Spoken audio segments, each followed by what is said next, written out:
Kā tu domā, kurš no mums pirmais savāks darba komplektu? Sāksim ar šortiņiem.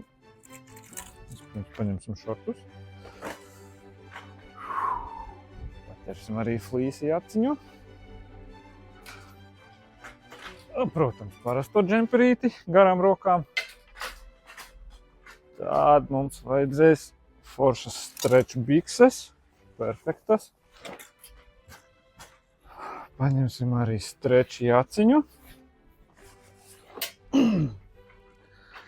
Kā gan vasarā bez kepona.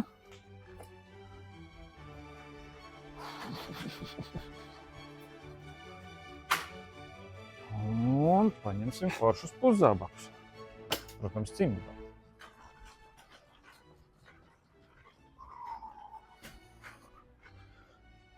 Ņemsim touchscreen funkciju.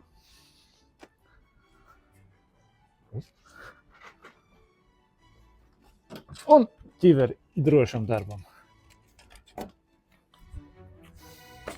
Done. Es uzvarēju, un Mārtiņš taisīs nākamo video.